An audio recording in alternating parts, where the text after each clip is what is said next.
Hola estimados estudiantes, esta es una clase que nos va a ayudar a comprender mejor cómo hacer la evaluación de la articulación de la cadera y que vamos a correlacionar con los casos que hagamos en la parte práctica y con las técnicas de terapia que también vamos a practicar en clase.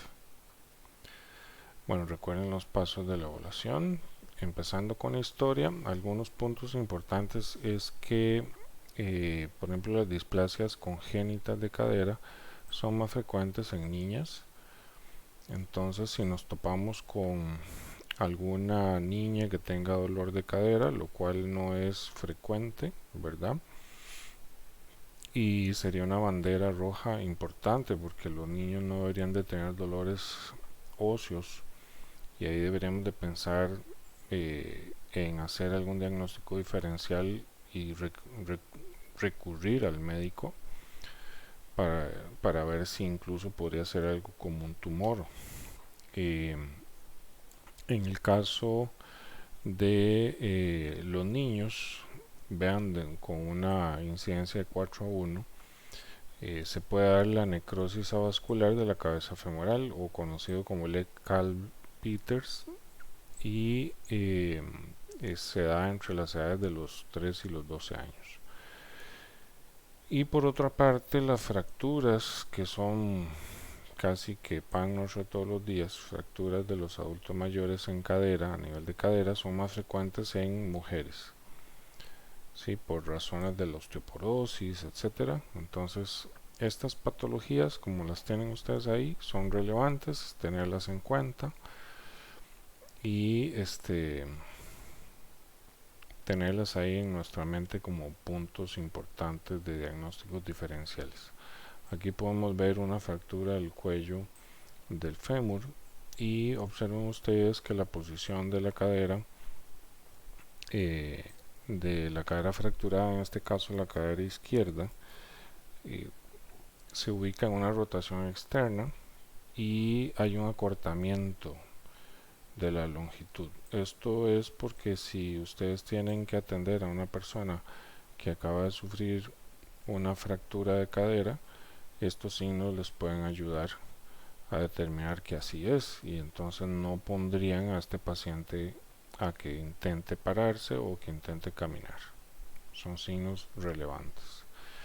Este señor que ven acá en la foto había sufrido una cadera y ya estaba consolidada la fractura, pero vean ustedes que quedó con un margen de rotación externa, eh, producto de que la consolidación pues no fue igual y también quedó un pequeño acortamiento. En nuestro país es frecuente los traumas producto de choques en automóviles donde el fémur se va hacia atrás por el choque en el dash, produciendo entonces afectación a nivel del acetábulo y de la cadera. Entonces, golpes de ese tipo o caídas hincado podrían afectar el labrum o el cartílago o incluso generar subluxaciones. También es frecuente que algunas personas padezcan de dolores en la cara lateral de la cadera producto de la inflamación de las bursas que ven ustedes acá, porque un día se acostaron de medio lado sobre algo muy duro, ¿verdad? El suelo o algún sillón, típico cuando les contaba yo que se pelean los matrimonios, entonces el esposo tiene que ir a dormir al sillón o al suelo. Ahora bien, hay que hacer diagnósticos diferenciales de lo que es el dolor de cadera con respecto a otras articulaciones como la columna. Entonces veamos que el dolor de cadera tiende, aquí resalto, a referirse a la ingle, la cara anteromedial del muslo y este problema va a aumentar con los movimientos en sí de esta articulación, como la marcha, la carga de peso, la rotación sobre la misma cadera. Mientras que a nivel lumbar, el dolor va a tender a generarse más hacia la cara lateral y posterior. Pero también podría ser que el dolor lumbar vaya hacia la parte de la ingle y la cara medial, aunque es menos probable. Con respecto a las osteoartritis, como vemos acá ya un desgaste bastante avanzado, es frecuente que los pacientes adultos mayores tengan dolor inguinal en la parte que puede irradiar también al trocánter de la parte posterior, con rigidez matutina que tiende a mejorar conforme la persona va entrando en las actividades de vida diaria y camina y se mueve un poco, y también pues tiende a haber esta rigidez cuando pasa un rato sentado, y a la hora de pararse se da ese dolor y esa molestia. También tiende a afectar más los movimientos de flexión y rotación interna. Luego tenemos que cuando nuestros pacientes a veces nos llegan y nos dicen, es que cuando yo doblo o estiro la cadera me suena algo, como un clic o un cluck adentro de la cadera, y yo quiero saber, pues me está molestando. Entonces a eso nosotros le vamos a llamar resaltos, cuando la articulación se está moviendo y de repente hay un clic o un sonido con un pequeño resalto de movimiento, como cuando podemos decir que como cuando un carro va pasando en la calle y se salta un muerto. Ese resalte que se siente lo vamos a llamar resalto, que puede ser externo, puede ser interno. Si el resalte es externo, generalmente ocurre por el deslizamiento del tendón del glúteo sobre el trocánter mayor, en esta zona. ¿Sí? Y principalmente se da entre los movimientos de la flexoextensión. También puede ocurrir por el deslizamiento de la banda iliotibial, como vemos acá. Luego tenemos los resaltos que son internos. Generalmente los resaltos internos pasan entre los rangos de 45 de flexión a extensión y tiende a sentirse más por la parte de adelante. Aquí ven ustedes que tenemos al psoas ilíaco, y cuando el psoas se contrae, entonces hay un deslizamiento sobre la zona donde acá abajo está una pequeña bursa, ¿verdad? Entonces en ese caso tendríamos esta, que es el deslizamiento del tendón del psoas sobre el trocánter. Podría ser también el deslizamiento del ligamento iliofemoral sobre la cabeza femoral, o el tendón del psoas sobre la acetábula anterior, que como veíamos en esta parte. Esos resaltos, entonces, repito, tienden a sentirse más hacia adelante. Y luego tenemos los resaltos que nos deberían de preocupar más, porque son los que están dentro de la articulación. Aquí tendríamos cuerpos libres, lo que les comentaba yo, las famosas ratas que se internan por ahí, donde puede ser que haya pequeños pedacitos de cartílago, de labrum dentro. Entonces la persona mueve la pierna y puede ser que haya bloqueos del movimiento de la flexión y la extensión en ciertos puntos. Si la persona mueve y el bloqueo siempre es en el mismo punto, puede ser que eso sea un desgarro del rodete acetabular y que ese rodete esté todavía ahí guindando. Ahora bien, si el paciente mueve y los bloqueos son en diferentes rangos articulares, puede ser que ya ese pedacito de labrum ande nadando y se convierta en una rata que bloquea la movilidad de la cadera en cualquier rango.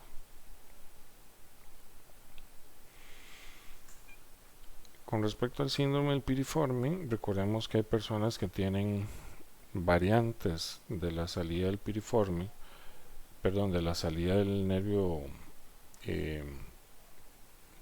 ciático por el piriforme, y puede ser que la tensión de este músculo pueda producir una compresión del nervio.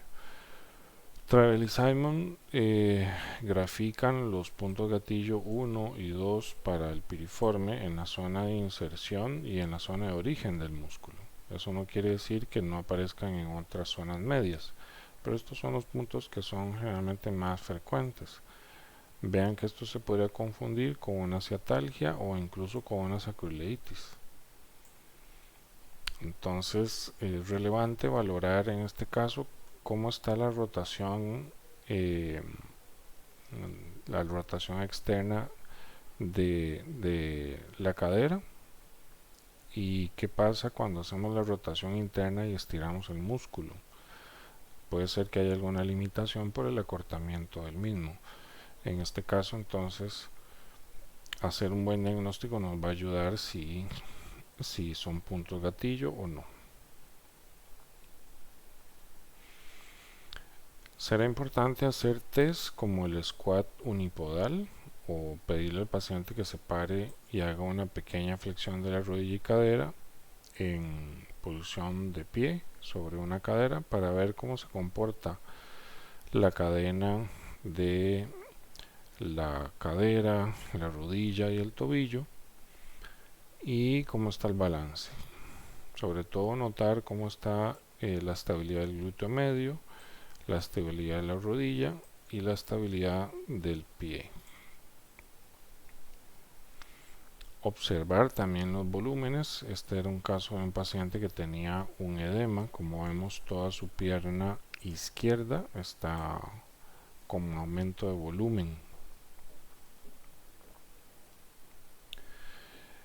En la palpación recordemos que tenemos el triángulo femoral que está conformado por el tensor de la fascia lata, el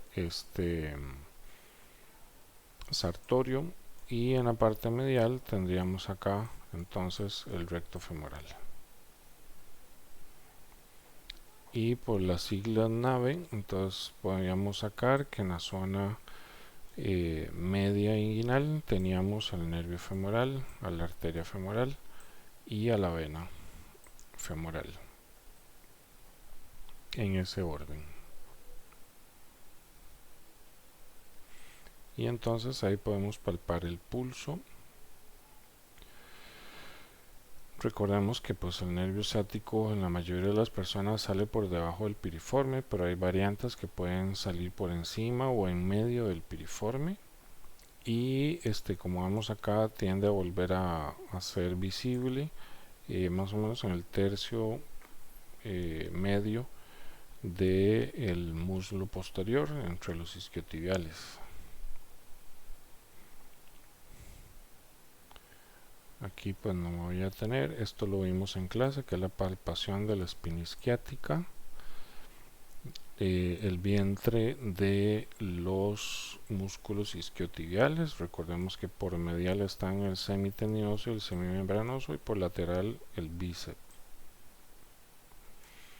Si palpamos los cuernos del sacro, podríamos denotar en una línea, con una línea, el techo del acetábulo. Entonces recuerden esto, cuernos del sacro versus techo del acetábulo en línea. La espina ilíaca superior concuerda con la sacra número 2. Aquí tendríamos los cuernos del sacro, que como les decía debe concordar con el techo del trocánter. Aquí vemos nuevamente la espina ilíaca superior concordando con S2. Y aquí podemos hacer algunos trucos de geometría. Bueno, aquí está el cuerno del sacro. Trazamos una línea desde la espina posterior hacia el cuerno del sacro. Se divide en 3 tercios y los 2 primeros tercios de esta línea, si concordando con el techo del trocánter, tendríamos el piriforme. ¿Sí? Entonces 2 tercios de esa distancia corresponde a ese músculo, como vemos acá. Este es un diagrama pues que muestra que no solo es el nervio ciático, que más o menos tiene el grosor del dedo pulgar de cada uno de nosotros, sino que vean que hay ramas glúteas. Entonces son relevantes estas ramitas porque cuando uno coloca, por ejemplo, agujas de punción, debe de tener cuidado no solo de pinchar el ciático, sino estas ramitas glúteas superficiales. Vean que también si yo marco o palpo la espina isquiática y el techo del trocánter, puedo trazar una línea y en medio, o sea, la mitad de esa línea, más o menos por ahí estaría el ciático. Entonces también para que lo tengan en cuenta porque nos puede servir de referente. O si trazo ya habíamos dicho, los 2/3 de esta línea y si divido en 3 esta otra, el primer tercio corresponde igual al más o menos a donde sale por debajo del piriforme el ciático.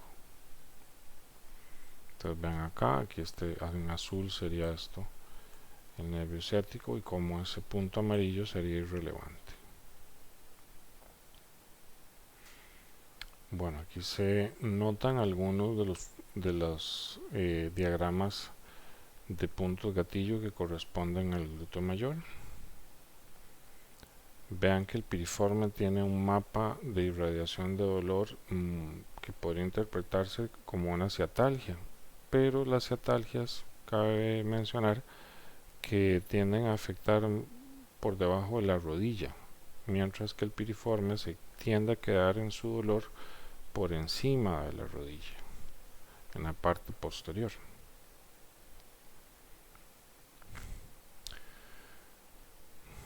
Con respecto al glúteo, vean que el glúteo incluso podría irradiar hacia la zona de los peroneos o generar un dolor que podría interpretarse como problema de ligamentos de rodilla laterales y no ser así.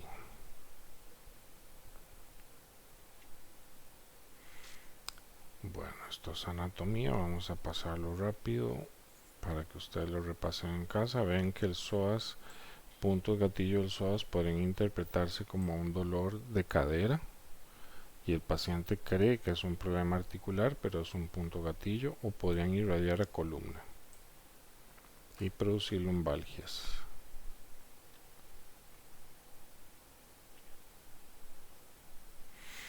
Con respecto a los rangos de movimiento, bueno, ahí tienen los datos y el Enfield, que para la cadera en flexión va a ser aproximación de tejido, por lo tanto va a ser un Enfield blando.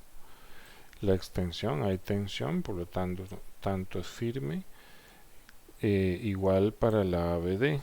Para la ADD tendríamos aproximación de tejido, por lo tanto podríamos decir que es blando si pegamos con la otra pierna. Y las rotaciones internas y externas van a ser limitadas por la cápsula y los ligamentos, por lo tanto vamos a tener Enfield firmes. Tienen los rangos articulares promedio.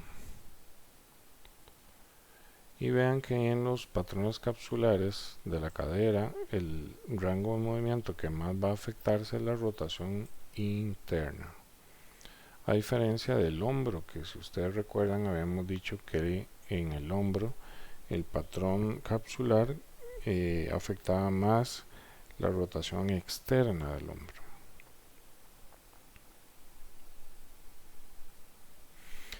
Bien, esto ya lo habíamos visto en clase, entonces los test resistivos le pegamos al paciente la flexión, en este caso, luego acá la extensión, estabilizando,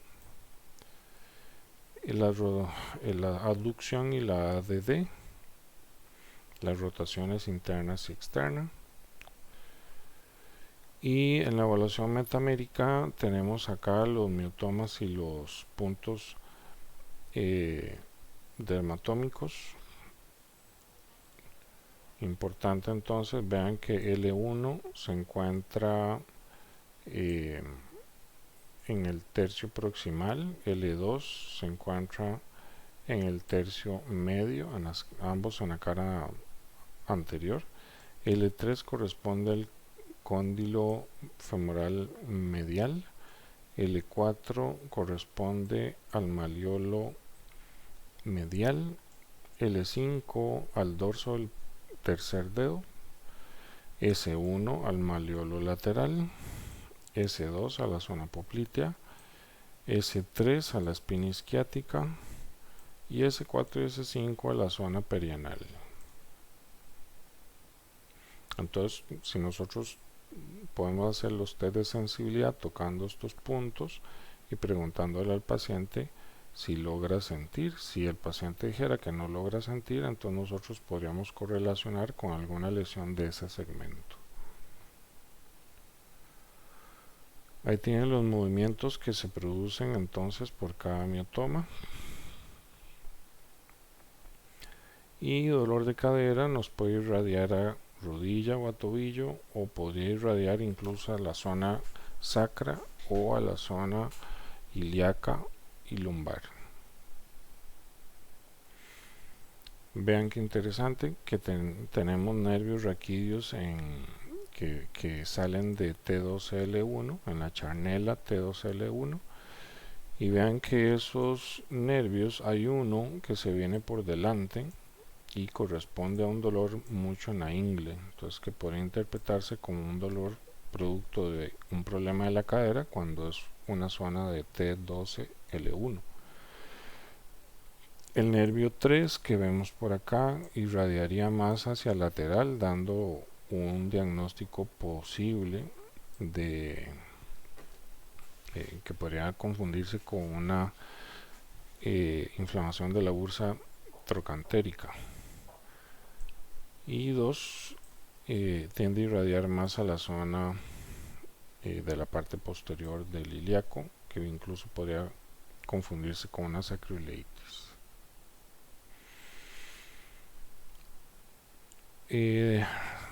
Por otra parte tenemos el nervio lateral femoral o cutáneo femoral lateral, que es una rama de L2, L3, como vemos por aquí.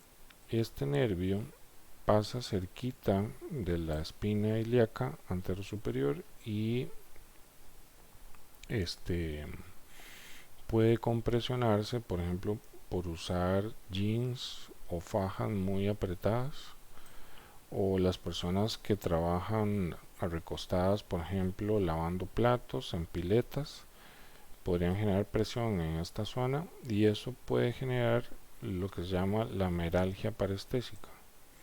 La meralgia parestésica es en la zona de la pierna, en la zona lateral, como vemos acá, y anterior de la pierna, del muslo, se produce una sensación de parestésica, de hormigueo o de anestesia, que podemos correlacionar con este nervio.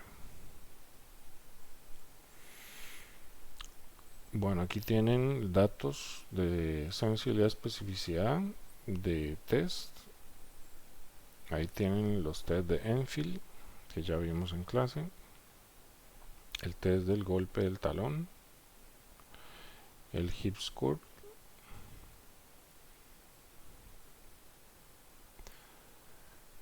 el test de McCarthy, el test de Patrick o Faber, Thomas, Over, y el signo Trendelenburg, que recuerden que es pedirle a la persona que se coloque sobre un pie, y vemos que si la pelvis se cae es producto de que el glúteo medio no está estabilizando.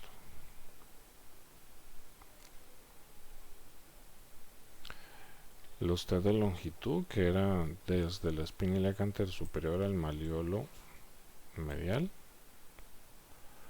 El test de Galeazzi, que era la vista anterior, me permitía ver la altura de la tibia, y la vista lateral, la altura del fémur. Y los test que vimos de alivio coxo sacro lumbar, ya vimos en clase. Recuerden que el primer test empujaba al isquion tratando de quitarle tensión a la cadera. El segundo test quitaba tensión de la articulación sacroiliaca. Y el tercer test quitaba tensión de la zona lumbar. Y luego vemos a los test de provocación, que se podía hacer de esta forma para cargar peso, o de esta, y provocar el dolor. El test de provocación de la sacroiliaca y el test de provocación de la zona lumbar. Como evaluaciones funcionales, les recomiendo que revisen el UHUS, el WOMAC y el Oxford, que están en la página de Orthopedics Scores, que los pueden, como ya les había dicho, bajar directamente y llenarlos desde la página.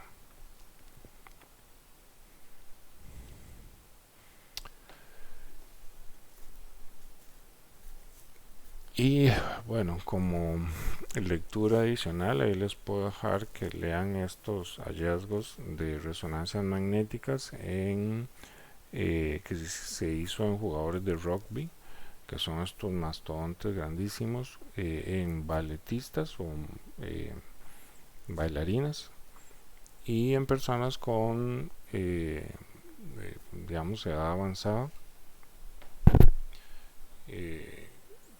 y que fueron controles. Entonces vean que hay en los resultados había una prevalencia de un 87%, con una diferencia no significativa entre grupos. Entonces, como conclusión, se podría decir que la diferencia del tipo de actividad entre los grupos, con altos rangos de lesión del labrum, ¿verdad?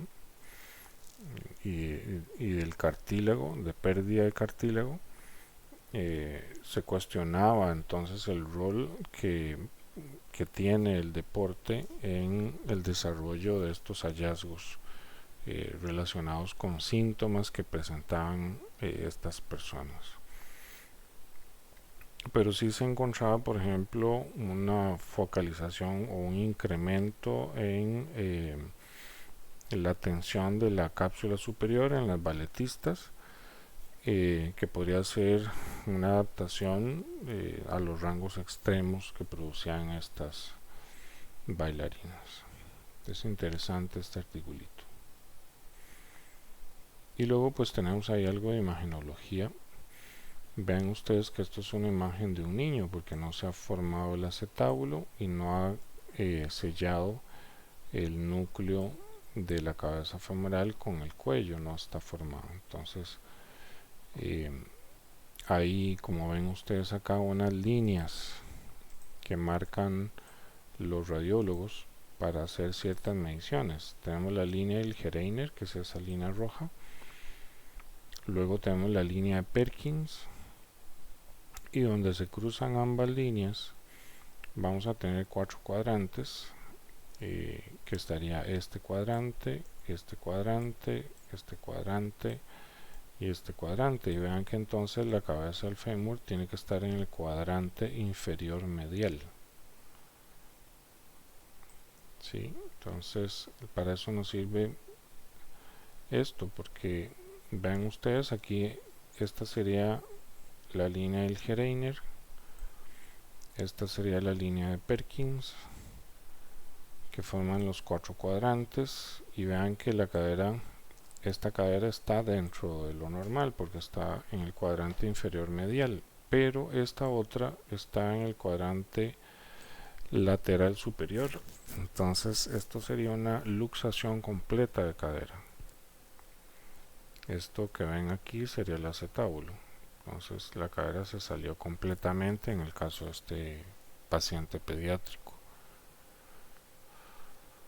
Muchos niños que padecen luxación congénita se usa el arnés de Paulik, que es esto que ven ustedes ahí, para mantener la cadera en rotación externa y que se produzca un vector que trate de reducirla hacia medial. Bueno, de aquí tal vez podemos ver un grado 1 de luxación. Vean, si yo trazo acá la línea, más o menos acá, vean que se ha salido más o menos un 50% de la cadera del lado izquierdo. Ya aquí pues tenemos un grado 2. Vean que ese acetábulo está totalmente verticalizado y destruido.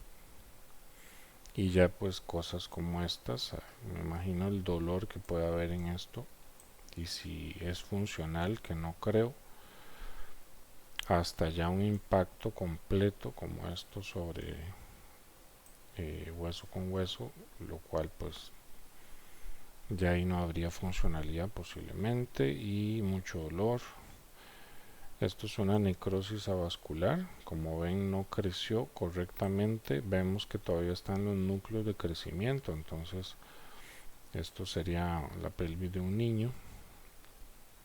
Entonces no hubo irrigación por la arteria, no aquí, perdón, aquí tengo que quitar esto, la arteria,